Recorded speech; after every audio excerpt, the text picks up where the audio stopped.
Hi, I'm Dr. Kate Altizer. In this video, I'm going to introduce you to Franz Liszt Hungarian Rhapsody No. 1, which you can hear live at the DuPage Symphony Orchestra concert on November 18th. In this video, we'll talk about Liszt's biography and relationship to Hungarian music, as well as what you might expect to hear at the concert. In many ways, Franz Liszt is the quintessential figure of Romanticism with a very broad legacy. He knew most of the who's who of the 19th century, and while it is the composers we tend to canonize and remember, in part because they leave their work behind, there are lots of different ways to be involved in musical activity. Liszt was not only a composer, but a pianist, conductor, teacher, and music critic, and he did important things in each capacity. An important facilitator of 19th century concert culture that remains in place today. His most famous legacy is that of a piano virtuoso. He was the first to transfer the term recital from its use in rhetoric to describe a piano concert. He was among the first to play from memory in recital, and he also did some of what we might call celebrity showboating, whipping his long hair while he played. He also sometimes arranged for two pianos to be on stage, turned sideways, and in one concert he'd play them both so that both sides of the concert hall could see his hands on the keyboard. Later in life, Liszt began conducting, and he made important contributions there as well, including championing new music that would become canonical, in particular the music of Brahms and Wagner.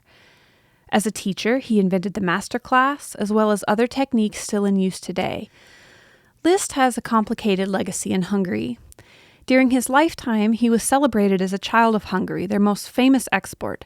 He was embraced as a father of Hungarian music at the National Academy in Budapest, pictured here. But in the early 20th century, Hungarian composers such as Béla Bartók had negative assessments of Liszt's understanding of Hungarian music, on which he had built an image for himself. Liszt was born in now Hungary, but spoke German rather than Hungarian. He wore Hungarian clothing on stage, wrote books about Hungarian music, and composed in what he called a Hungarian style. He felt connected not only to Hungarian identity, but also to the people and the place.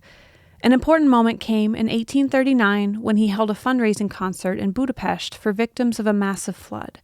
He wrote the Hungarian Rhapsody shortly after. During his final years as a touring virtuoso, Liszt traveled to Hungary among many other places. He heard several Roma bands there and requested the musicians visit him so that he could transcribe their playing.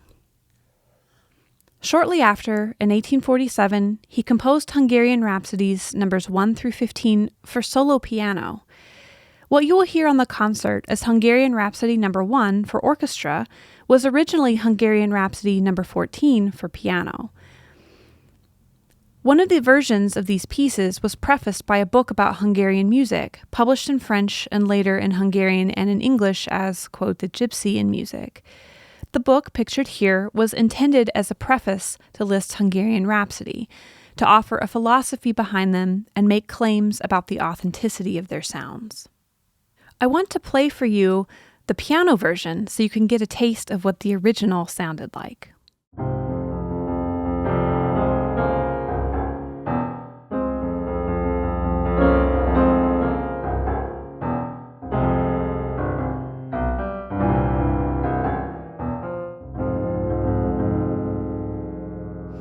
This piece is based on a theme presented at the beginning and various new themes throughout. So the original theme is march-like, and you'll hear it at the beginning played in multiple variations, including a heroic iteration of the theme.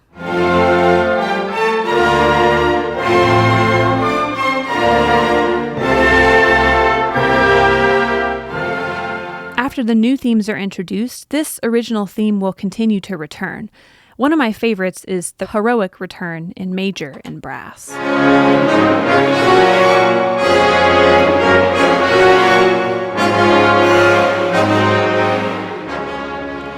The other themes provide contrast. First, you'll hear a light-hearted theme with lots of solos.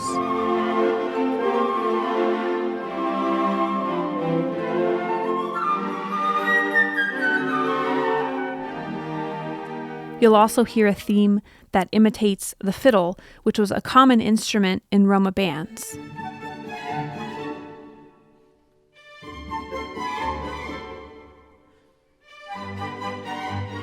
Finally, you'll hear a rapid theme with a trill or rapid back and forth movement between two notes on a high note after a leap.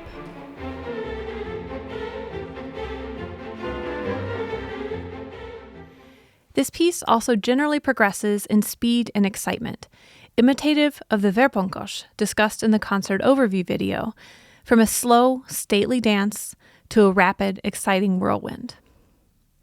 Finally, in the harp, you'll hear imitation of the cimbalum, a type of Hungarian dulcimer that you heard in the concert overview video, with passages in the harp that move rapidly up and down.